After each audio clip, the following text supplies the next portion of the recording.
do see a long-term ownership position, and I see it bringing great stability.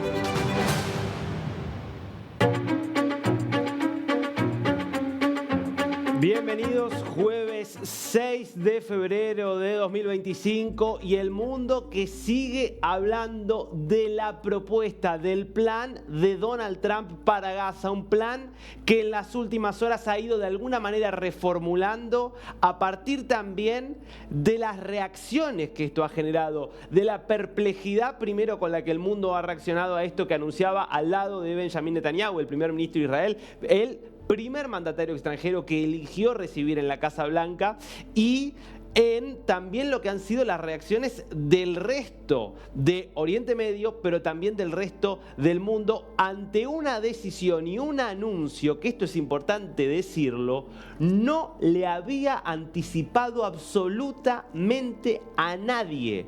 Y cuando te digo que no se lo había anticipado a nadie, te estoy diciendo que no se lo había anticipado a Marco Rubio, su secretario de Estado, que no lo había consultado con Pete Hegseth, que es el secretario de Defensa, que no lo había consultado con los más altos generales del Pentágono, y que a Benjamin Netanyahu, el primer ministro de Israel, solo se lo dijo minutos antes de que comenzaran esa comparecencia en la cual planteaba algunas de las cosas que veías recién en este clip, que resume muy bien la esencia de ese discurso inicial, que, insisto, se ha ido modificando y ha ido teniendo distintas reconfiguraciones con el paso de las horas. Quiero arrancar por lo último, por lo que Donald Trump aclaró en su red social hace algunos minutos respecto de este plan. Vamos con el mensaje que publicaba en Truth Social, donde decía lo siguiente: la franja de Gaza será entregada a los Estados Unidos por Israel cuando concluyan los combates.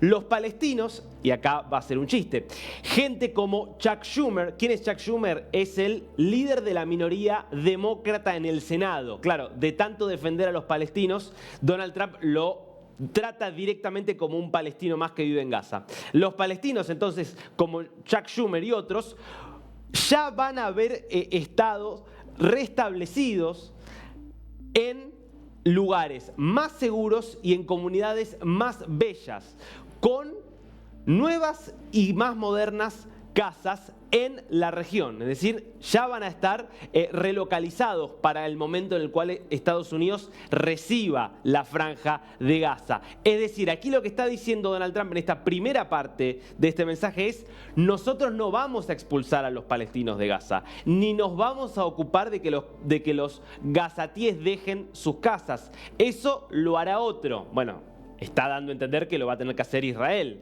Después vamos a meternos con qué es lo que está diciendo Israel a esta hora respecto de esta propuesta. Pero es importante esta aclaración que hace Donald Trump, porque lo que está diciendo aquí es: nosotros no es que vamos a hacer una intervención militar para expulsar a nadie. Nosotros vamos a entrar a Gaza una vez que Gaza ya tenga a todos los 2 millones de palestinos relocalizados en otras comunidades mucho más seguras y mucho más bellas. Continuamos con este mensaje porque tiene varios secretos de qué es lo que está pensando el presidente de los Estados Unidos.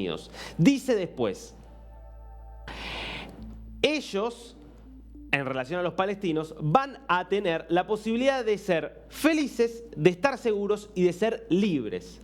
Estados Unidos, trabajando con grandes equipos de desarrolladores de todo el mundo, lentamente, cuidadosamente, va a comenzar la construcción de lo que se va a convertir en una de las mayores y más espectaculares desarrollos de su tipo en la Tierra. Ningún soldado de los Estados Unidos va a ser necesario y la estabilidad regresará a la región. Esta es la idea, entonces, que de alguna manera aclara Donald Trump sobre su plan para Gaza. Un plan que, insisto, muchos creen que no termina de ser demasiado viable y que forma parte de la política y del estilo de política exterior del presidente de los Estados Unidos, que tiene mucho, hay que decirlo, de instinto, en muchos casos de improvisación, de decir y pronunciar las ideas que le vienen a la cabeza sin elaborar mucho más los planes. Él actúa y después va viendo sobre la marcha cómo eso se va adecuando. hay razones para pensar qué es lo que tiene en su cabeza detrás de esta idea, que insisto, muy probablemente no pueda desarrollarse ni realizarse en lo más mínimo, pero es importante porque hay una decisión geopolítica detrás de esta idea de la que vamos a hablar después. ¿Qué es lo que está pensando Israel al respecto? Porque este no es un acuerdo entre Estados Unidos e Israel, una propuesta conjunta. Fue una propuesta de Estados Unidos frente a la cual Israel no dijo nada. Netanyahu lo miró aparentemente complacido cuando lo escuchaba a Donald Trump decir estas palabras, y anoche, en una entrevista con John Hannity, decía esto, defendiendo esta idea de Trump, pero haciendo también algunas aclaraciones. Escuchalo a Netanyahu. The actual idea of allowing first Gazans who want to leave. I mean, what's wrong with that? They can leave. They can then come back, they can relocate and come back, but you have to rebuild Gaza. If you want to rebuild Gaza, you can't have, this is the first good idea that I've heard. It's a remarkable idea, and I think it should be really pursued, examined, pursued, and done, because I think it will create a different future for everyone. Es una idea extraordinaria, es la primera buena idea que escucho. Habrá que ver después si es realizable o no, pero es la primera buena idea que escucho, decía Netanyahu. Claro, ¿qué decía? La idea de que voluntariamente los palestinos que se quieran ir de Gaza se puedan ir y que si después, ante una Gaza reconstruida, quieren volver, puedan volver. Muy claro en este punto Netanyahu, en esta idea de Estados Unidos dice que no va a expulsar a ningún palestino, e Israel también recalca, nosotros no vamos a expulsar a nadie, que es un poco lo que empieza a decir todo, obviamente, el universo anti-israelí, que aprovecha esto, que es en definitiva una propuesta de Trump, para insistir con esta idea de que los israelíes quieren expulsar a los palestinos y todo esto que ya sabemos que forma parte del gran relato anti-israelí que se ha construido en buena parte del establishment mediático, comunicacional y político global. Ahora, hoy, y también hace un rato, habló el ministro de Defensa de Israel, Israel Katz, precisamente, y dio algunos detalles más de qué es lo que ellos piensan respecto de esta protesta y aprovechó una vez más para volver a cuestionar a los países que son tan críticos con Israel. He dado instrucciones a las fuerzas de defensa de Israel para que preparen un plan que le va a permitir a cualquier residente de Gaza que desee irse, que lo pueda hacer a cualquier país que esté dispuesto a recibirlos. Hamas ha utilizado a sus residentes en Gaza como escudos humanos. Ha construido una infraestructura de terror en el corazón de la población civil y ahora los mantiene como rehenes, extrayendo dinero de ellos a través de la ayuda humanitaria y del sistema de ayuda humanitaria que existe y también impidiendo su salida de Gaza. Este plan incluye darles opciones de salida a través de cruces terrestres, al igual que también crear arreglos especiales para su salida por mar y por aire. Y acá un mensaje claro, podríamos decir, un mensaje con un tono un poco irónico hacia varios países del mundo. Países como España, Irlanda, Noruega y otros que falsamente han acusado a Israel sobre sus acciones en Gaza, están legalmente obligados a permitir el ingreso de los gazatíes a su territorio.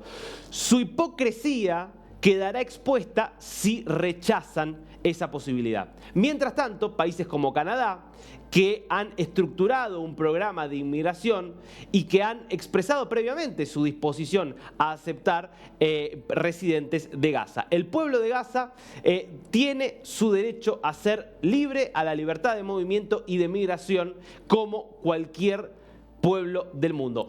Le doy la bienvenida y recibo muy bien a la audaz iniciativa del presidente Donald Trump, que puede crear grandes oportunidades para aquellos en Gaza que desean irse, asistirlos en la relocalización en los países que los acojan y apoyar la reconstrucción de largo plazo en una Gaza desmilitarizada, sin amenazas, después de que Hamas justamente ya no esté más allí. Un esfuerzo que va a demandar varios años.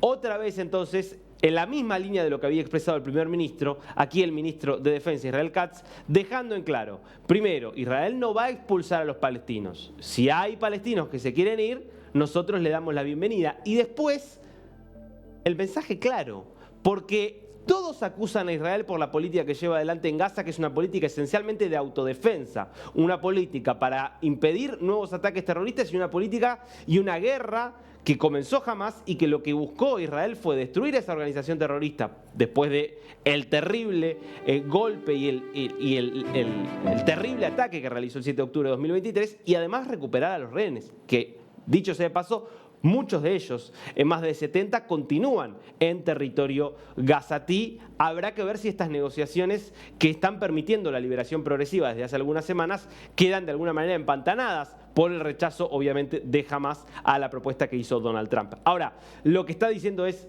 si tanto les preocupa a Egipto, a Jordania, a Arabia Saudita, a España, a Irlanda, al resto del mundo, tanto les preocupa lo que hace Israel con los gazatíes, ¿por qué no los reciben? ¿Por qué no les dan asilo? Bueno, porque la gran hipocresía es que sea un problema de Israel, que Israel se ocupe. Bueno, Israel tiene una responsabilidad sobre sus propios ciudadanos y es una responsabilidad de defenderlos, y eso es lo que ha hecho y lo que viene haciendo respecto de Gaza. Quien habló también, entonces, y me parece importante volver a esto, es entonces esta propuesta que hace Donald Trump. A ver, creo que es importante también entender que lo que está planteando Donald Trump por momentos se parece mucho más a un desarrollo inmobiliario que a una respuesta a, si se quiere, el problema más social y político que hay hoy en Gaza. Si nosotros volvemos al discurso que dio Donald Trump junto a Benjamin Netanyahu el día martes por la noche, lo que vamos a escuchar es, entre otras cosas, el hincapié que puso en los trabajos y en la idea de explotar casi hasta de una forma turística esta región, a la que llamó potencialmente la Riviera de Oriente Medio. Recordemos lo que decía sobre esto Donald Trump. To follow up on what you were saying about the Gazans leaving Gaza, going to other countries, one, where exactly are you suggesting that they should go? And two, are you saying they should return after it's rebuilt? And if not, who do you envision living there? I envision a world, people living there, the world's people. I think you'll make that into an international, unbelievable place. I think the potential in the Gaza Strip is unbelievable.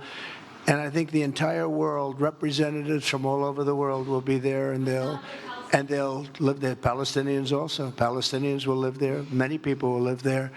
But they've tried the other, and they've tried it for decades and decades and decades. It's not going to work. It didn't work. It will never work. And you have to learn from history. History has, you just can't let it keep repeating itself. We have an opportunity to do something that could be phenomenal.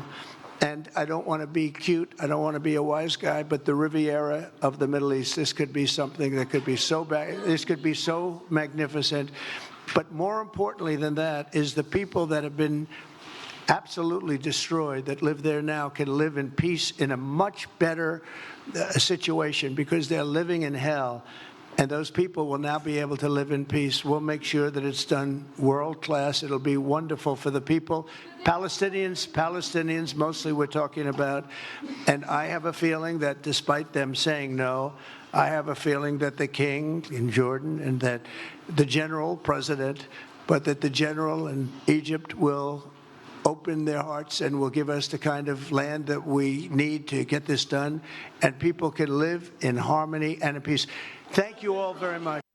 To follow up on what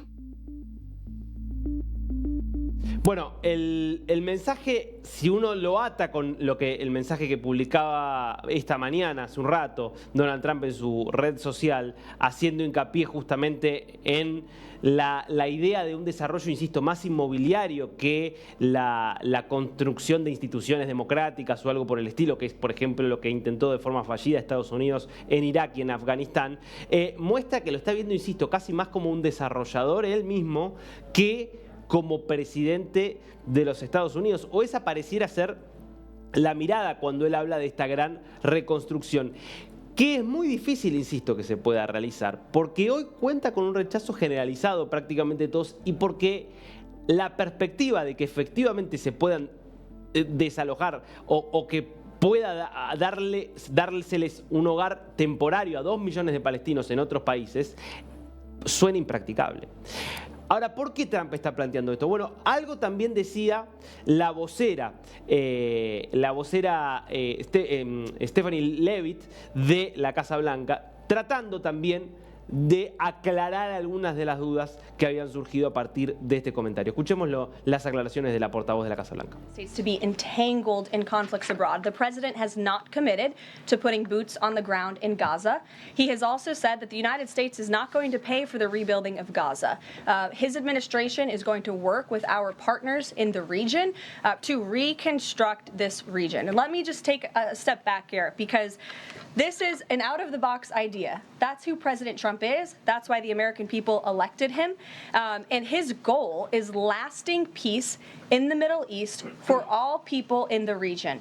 And as I said in my opening remarks, we've had the same people pushing the same solutions to this problem for decades. And it's been made very clear to the president that the United States needs to be involved in this rebuilding effort to ensure stability in the region for all people. But that does not mean boots on the ground in Gaza. It does not mean American taxpayers will be funding this effort. It means Donald Trump, who is the best deal maker on the planet, is going to strike a deal with our partners in the region. Varias cosas que plantea acá Levitt. Primero, no va a haber soldados estadounidenses en el terreno, o por lo menos eso no es lo que está en el plan.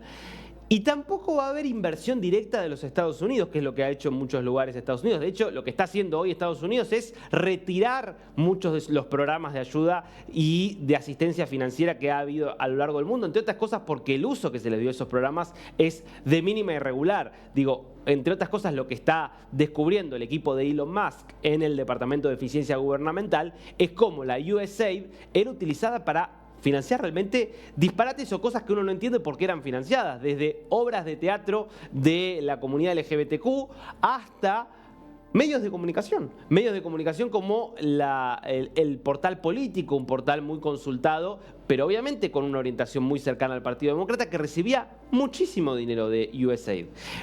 Lo mismo medios que operaban en Europa, siempre alineados con determinadas ideas que no necesariamente eran proestadounidenses, pero sí muy favorables a una agenda en la cual estaba adscrita al Partido Demócrata, pero que claramente no es la agenda que defiende el presidente Donald Trump. Eso supone entonces que no vaya a haber tampoco plata de Estados Unidos. ¿Qué es lo que entonces pareciera estar insinuando Estados Unidos? Crearemos las condiciones para que vengan los privados a desarrollar Gaza, que efectivamente tiene, por su ubicación geográfica, oportunidades inmensas para convertirse en un gran hub de negocios, de desarrollo turístico, de inversiones. Un montón de cosas podría ser Gaza si no estuviera atravesada por el terror, si no estuviera enquistada en el territorio y lamentablemente en parte también de la población gazatí, en la población palestina, ese odio tan furioso hacia Israel y esa vocación tan autodestructiva, pero también autodestructiva, que supone el apoyo a organizaciones como Hamas, que no se puede negar que mantienen un apoyo importante dentro de la población palestina. Ahora, insisto, esto es mucho más una propuesta en el aire, un mensaje, que un plan de acción concreto, porque nadie cree que esto sea realmente viable. Entre otras cosas, porque Israel no le está dando un apoyo total. Israel dice es excelente siempre y cuando los palestinos se quieran ir. Y los palestinos, la realidad es que la gran mayoría no se quiere ir. Y lo segundo, es imposible que haya un acuerdo de estas características en la medida en que los países de Oriente Medio, que son aliados de Israel o tienen relaciones cercanas con Israel, no la apoyen. Y eso es lo que se ha visto con la reacción prácticamente unánime de casi todo Oriente Medio en contra de esta propuesta. Pero me quiero centrar aquí en dos de los países más importantes, Arabia Saudita y Jordania. ¿Por qué? Jordania porque es un país que tiene relaciones con Israel, que comparte frontera con Israel, es la frontera del otro lado del río Jordán, justamente lo que sería la frontera este de Israel, y obviamente Jordania comparte frontera también con Cisjordania, que es el territorio donde opera la Autoridad Nacional Palestina, con capital en Ramala. Y del otro lado está Arabia Saudita, que es un país que no tiene formalmente relaciones con Israel, pero está en los últimos años cada vez más cerca de ir hacia tener relaciones con Israel y que es el país más importante para el mundo islámico, entre otras cosas porque tiene las dos ciudades más sagradas del Islam, que son la Meca y Medina. Bueno, vamos a ver un comentario, por lo menos, que difundieron desde el Ministerio de Relaciones Exteriores de Arabia Saudita sobre la conversación telefónica que mantuvieron sobre este tema Mohammed bin Salman, que es el príncipe heredero de Arabia Saudita y quien en los hechos gobierna en Arabia Saudita, y el rey Abdullah II del Reino de Jordania. Su Alteza Real, el príncipe Mohammed bin Salman, Abdulaziz Al Saud, príncipe heredero y primer ministro, recibió una llamada telefónica hoy, esto es por ayer, del rey Abdullah II Al Hussein del Reino de Jordania. Los dos líderes discutieron los desarrollos regionales y también intercambiaron visiones sobre los últimos eventos y sobre los esfuerzos que se están realizando para tratar la búsqueda de la seguridad y la estabilidad en la región. El Reino de Jordania expresó su bienvenida para el apoyo consistente que ha tomado el Reino de Arabia Saudita en relación a los derechos del pueblo palestino. Este es el mensaje entonces donde hace hincapié en cómo, en principio, no hay un rechazo así categórico que aparezca en estos comunicados a lo dicho por Donald Trump, pero sí se plantea, nosotros formalmente seguimos apoyando al pueblo palestino. ¿Qué había publicado el Reino de Arabia Saudita antes de esta conversación? Hay un comunicado donde hay varios puntos que me parece importante tener en cuenta para ir repasando justamente de cuál es la visión que hoy tiene Arabia Saudita sobre el conflicto palestino y sobre la propuesta de Donald Trump. Fíjense lo que dice aquí. El ministro de Relaciones Exteriores afirma que el Reino de Arabia Saudita y su posición sobre justamente la creación de un Estado palestino es firme y se sostiene sin ambivalencias. Su Alteza Real, el príncipe Mohammed bin Salman Abdulaziz Al Saud, que es el príncipe heredero y primer ministro, claramente y de forma inequívoca reafirma de esta manera durante su discurso reafirmó de esta manera durante su discurso en la apertura de sesiones del 9º Congreso de La Yaura en septiembre de 2024, que ha enfatizado que Arabia Saudita va a continuar sus esfuerzos consistentes para que se establezca un Estado palestino con Jerusalén Este como su capital y no va a establecer relaciones diplomáticas con Israel sin eso. Y dice al final de este comunicado, el Reino de Arabia Saudita enfatiza que esta posición inquebrantable y es no negociable y no está sujeta a compromisos de ningún tipo.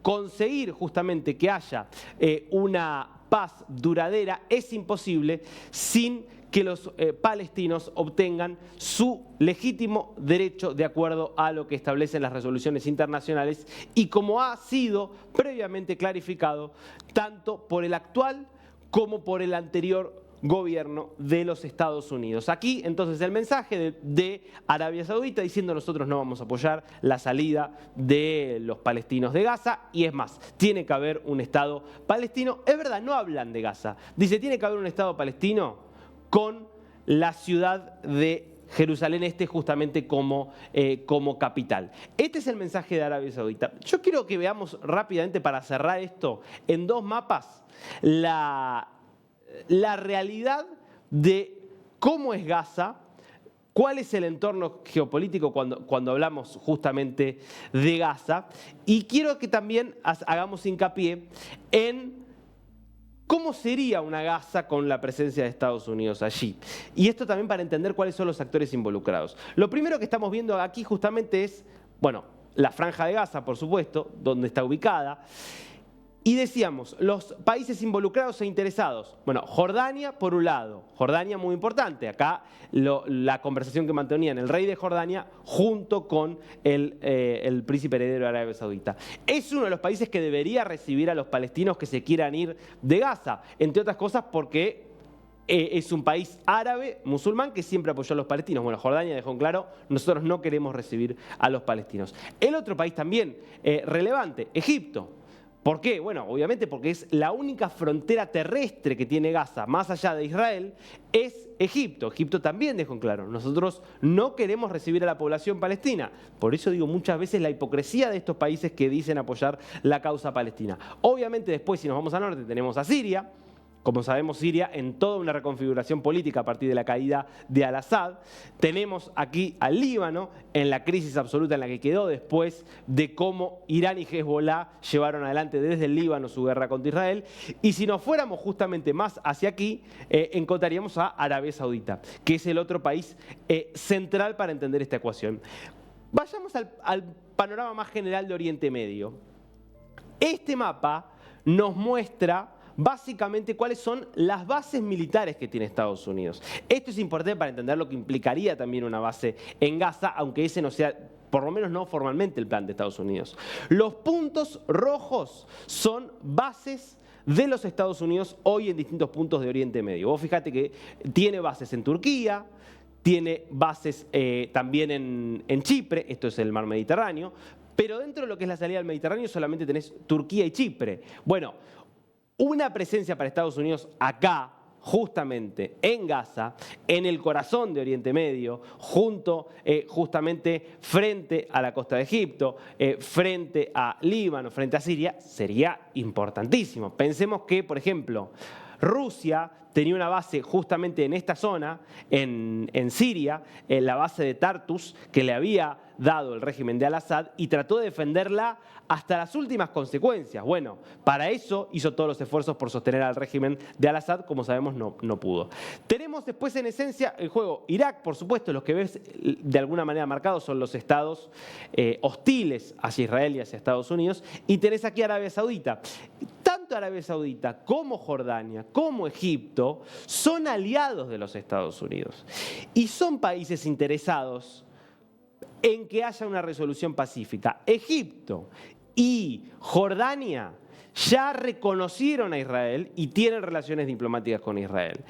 En el caso de Arabia Saudita, todavía no reconoció a Israel, pero como te decía antes, estaba cerca de hacerlo. Entonces, ¿cómo hay que pensar esta propuesta también de Donald Trump? De fondo, más allá de que a él le encantaría hacer un gran proyecto inmobiliario en Gaza y convertirlo en la Ribera de Oriente Medio, él sabe, probablemente sepa, en el fondo que eso es imposible. Pero acá lo que quiere es enviarle un mensaje a todos esos países, que son países árabes, que son países musulmanes, que como veíamos en los comunicados, formalmente apoyan a los palestinos, pero al mismo tiempo quieren que se termine la guerra, quieren que se termine Hamás, quieren que se termine también la influencia nociva de Irán en la región, porque Hamás como Hezbollah son organizaciones apoyadas por Irán que tiene un histórico enfrentamiento y una histórica rivalidad con Arabia Saudita, con Jordania y también con Egipto. Entonces, lo que les está diciendo Estados Unidos es, si ustedes no salen y no proponen algo alternativo que permita una paz duradera en Gaza, si ustedes no son capaces de comprometerse de verdad con que haya una paz en Gaza, y esto significa comprometerse con garantizar una administración en Gaza libre de Hamás, libre de terrorismo, libre de ideas de odio hacia Israel, bueno, nosotros vamos a avanzar. De alguna u otra manera vamos a seguir presionando, por ejemplo, para que sea el propio Estados Unidos el que termine quedándose con la franja de Gaza para tratar de garantizar algún tipo de estabilidad. Este es el mensaje de fondo de Trump. Es un mensaje hacia sus aliados árabes que, insisto, no lo quieren a Irán y les gustaría tener buenas relaciones con Israel, pero al mismo tiempo tienen miedo, obviamente, porque en sus poblaciones sigue anidando mucho antisemitismo y mucho odio hacia Israel.